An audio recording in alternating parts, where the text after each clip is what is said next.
Who is this posting 2 videos in one day? I don't know, but I am in the middle of cleaning up and organizing over here in my homeschool space. I'm almost there, but I have to erase some of the stuff that we did last week that's still lying around.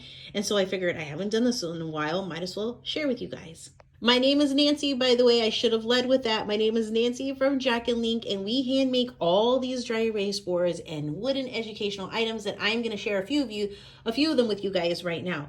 But this is our body board right here. This is a body. You can do human anatomy lessons and things like that. But the way I've really been enjoying the dry erase body board is by doing character analysis and adjectives and all sorts of stuff. So one of the characters that we read in a short story in our language arts was about this boy named Taro.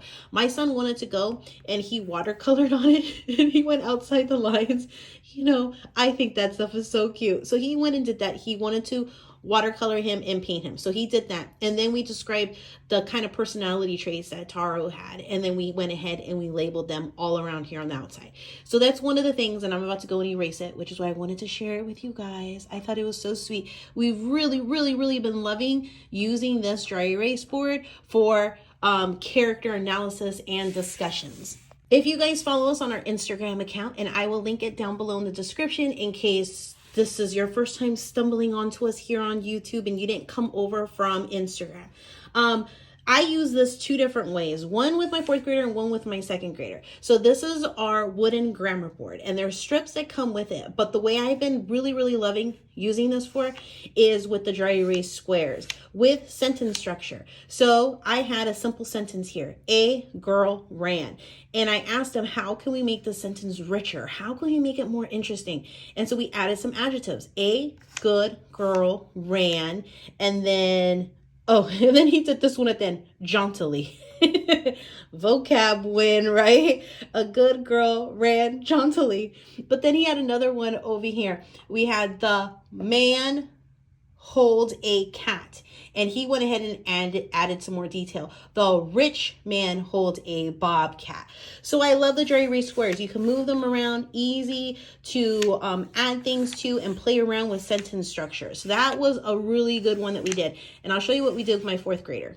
So with my 4th grader, our grammar board again, with dry erase squares, we were working on sentence structure and using commas and how commas can provide additional information into a sentence by providing a definition, transition words. They can interrupt the sentence, but when you take that transition word out, the sentence should still be able to make sense. So all electric cars will also have solar panels on their roofs. So that's the sentence. So what we can say is all electric cars, put in our comma,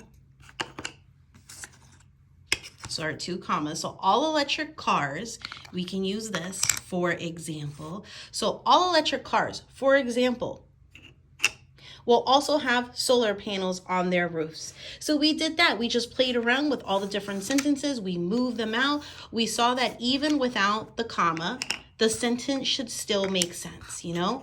And so we played around with that and we inserted a bunch of the examples that we had on hand from our language arts, and being able to visually see the sentence moving around was like so amazing for us, really solidified the concept.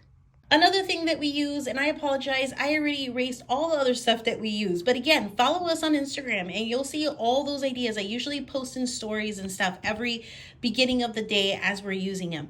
But we're going over story elements. So characters, plot, setting, theme. And so we use these mini writables from Jack and Link to go ahead and write out all the characters in the story.